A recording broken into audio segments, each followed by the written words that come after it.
नमस्कार दोस्तों, मैं राजेश कुमार यादव, आरजे एजुकेशन में आपका स्वागत है।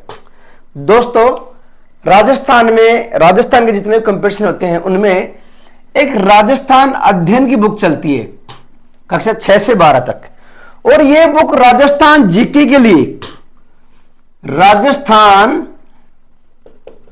के लिए सबसे बेस्ट बुक है। कौन सी? राजस्थान अध्ययन की कक्षा 6 से 12 तक। तो अभी हम बात करेंगे कक्षा 9 और 10 की, फिर लेंगे अपने कक्षा 6, 7, 8 और फिर लेंगे 11 और 12।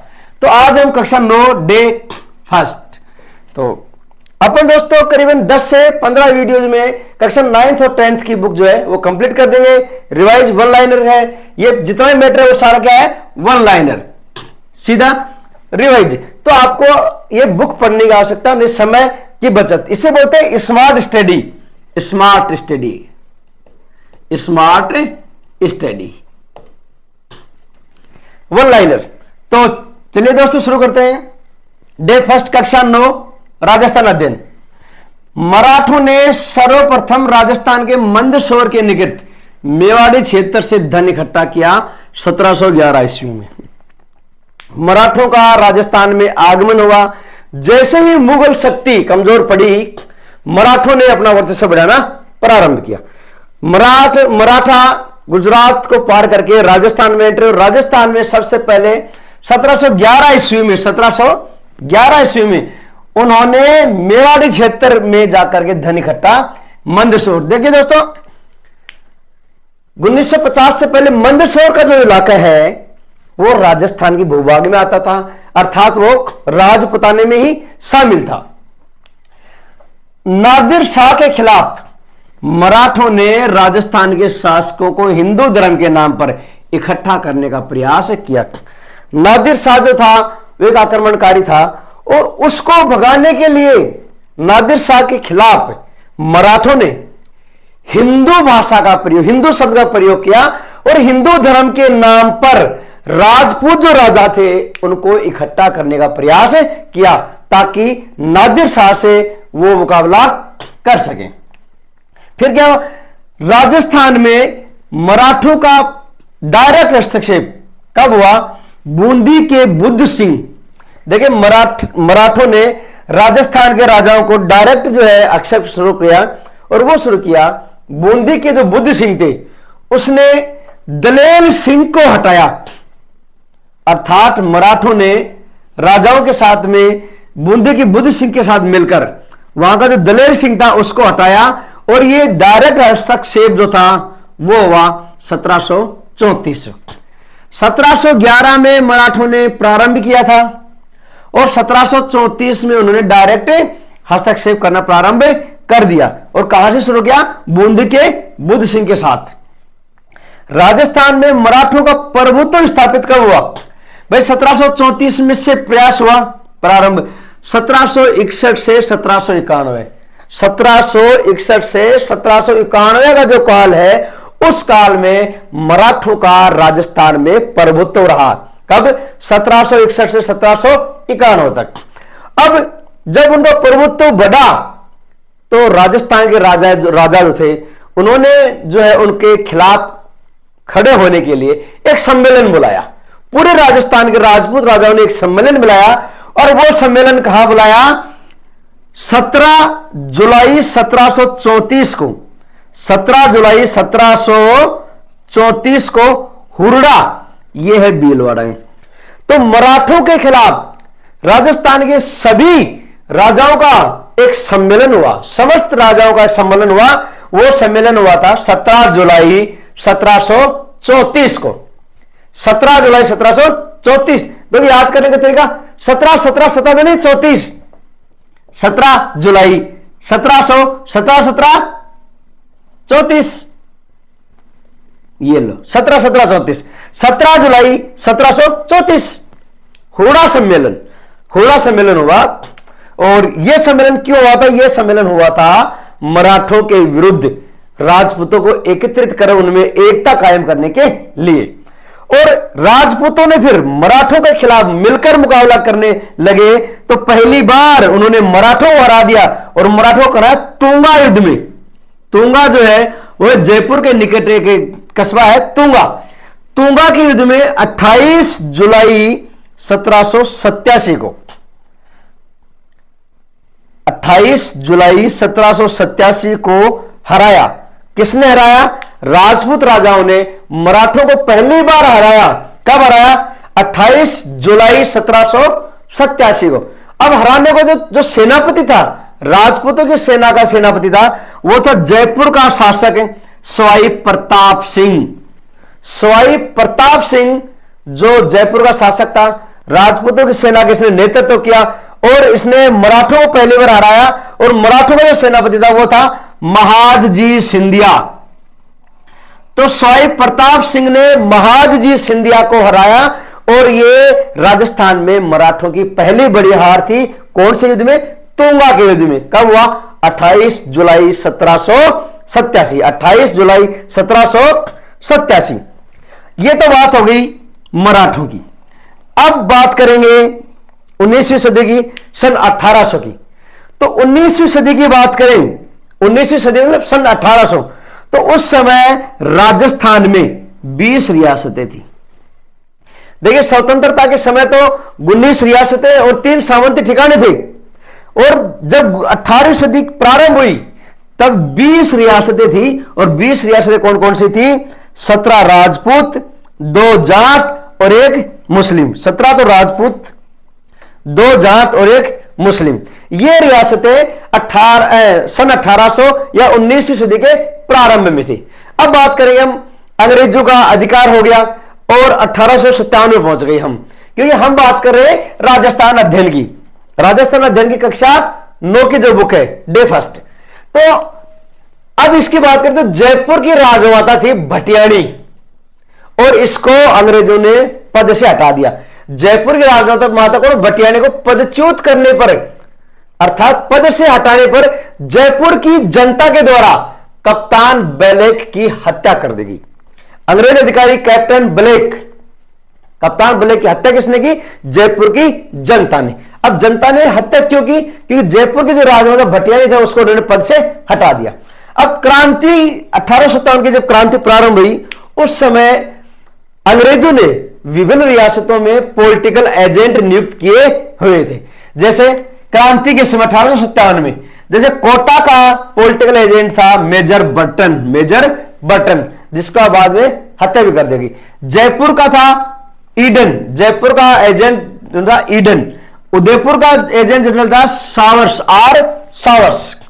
जोधपुर का था मैकमेसन, ये भी मारा गया जिसमें। भरतपुर का था मॉरिसन, इसके बाद, और सिरोही का था जेडी हॉल। ये कुछ पॉलिटिकल एजेंट थे, political agent. Kota Major Burton, Jodhpur McMason, Bharatpur Morrison, Sirohi J D Hall, Udaipur का कैप्टन सोवर्स और जयपुर का ईडन। अब क्रांति के समय राजस्थान में 6 रियासतें थी। कितनी रियासतें? 6 रियासतें, 6 सैनिक छावनी थी। कौन कौन सी 6 सैनिक छावनी थी? नीमच, देवली, ब्यावर। नीमच वर्तमान में मध्य प्रदेश में है, तो देवली, ब्यावर, नीमच, एरिनपुरा और नसीराबाद। इनमें क्रांति का प्रारंभ हुआ था, वो था नसीराबाद से।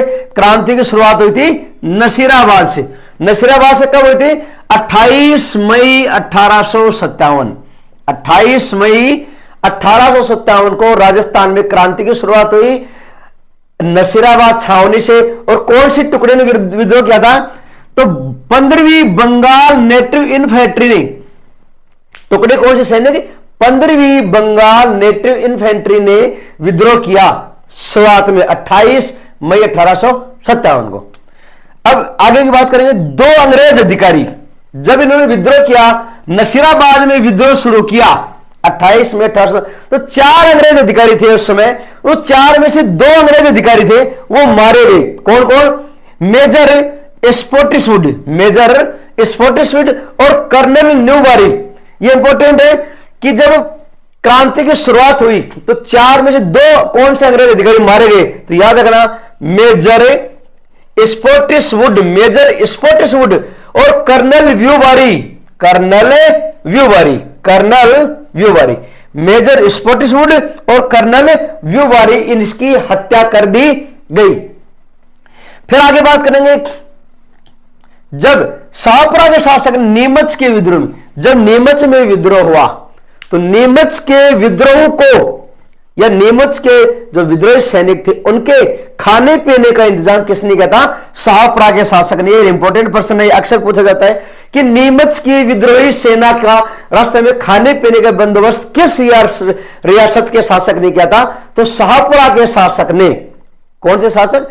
शाहपुरा के शासक ने नीमच के विद्रोही सैनिकों के लिए खाने पीने की व्यवस्था की गई थी। और एरनपुरा के जो सैनिक थे, ध्यान से सुनना, नीमच के सैनिकों का खान पान की व्यवस्था शाहपुरा के शासक ने की थी। और जो एरनपुरा के जो विद्रोही सेना थी उसका नेतृत्व किया था आहुआ के ठाकुर कुशाल सिंह ने। एरनपुरा के सैनिकों का नेतृत्व आहुआ के ठाकुर कुशाल सिंह ने किया। तो एरनपुरा के सैनिक जो थे उसका नेतृत्व किसने किया? आहुआ के ठाकुर कुशाल सिंह ने। आहुआ के ठाकुर कुशाल सिंह ने। कुशाल सिंह और लॉरेंस की सेना के मध्य भीषण युद्ध हुआ था 18 सितंबर 1857 को। देखिए, आहुआ के ठाकुर कुशाल सिंह ने एरनपुरा के सैनिकों का नेतृत्व किया था।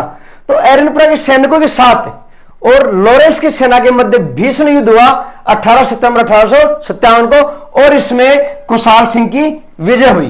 तत्पश्चात कुशाल सिंह की सेना, जिसमें एरनपुरा के सैनिक शामिल थे, और जोधपुर की राजकीय सेना के मध्य 8 सितंबर 1857 को बिथेड़ा का युद्ध हुआ। 8 सितंबर 1857 को बिथेड़ा का युद्ध हुआ। इसमें भी कुशाल सिंह की जीत हुई। अब बात करेंगे मेवाड़ की।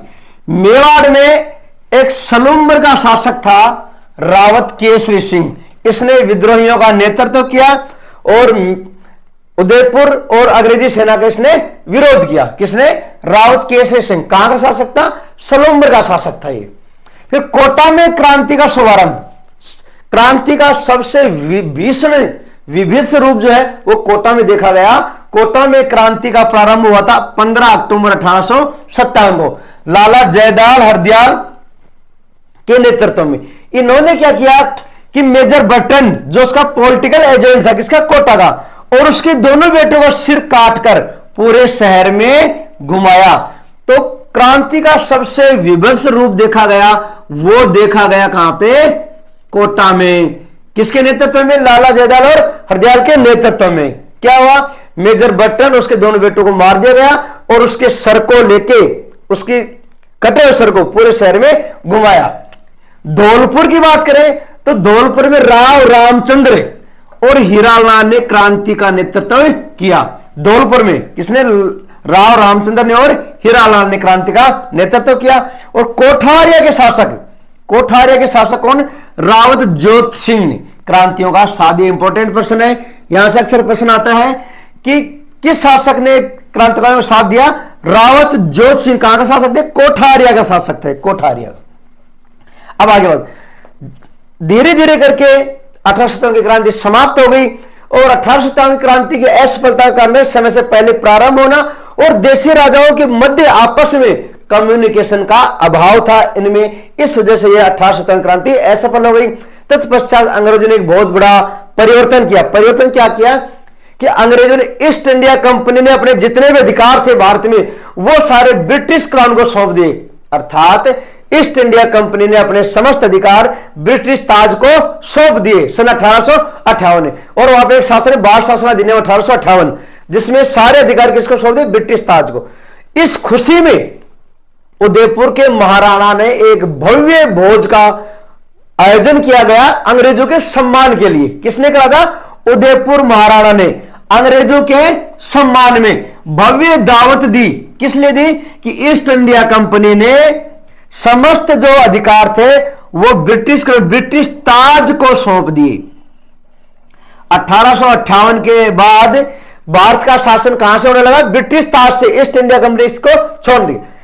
क्रांति की असफलता के कारण, जब क्रांति असफल हो गई, उसके बाद अर्जुन लाल सेठी, गोपाल सिंह खरवा, केसरी सिंह बारठ आदि लोगों ने मिलकर 100 भाषा स्वदेशी शिक्षा, स्वराज, इनके आधार पर लोगों में जन जागृति फैलाने का काम है क्या किसने?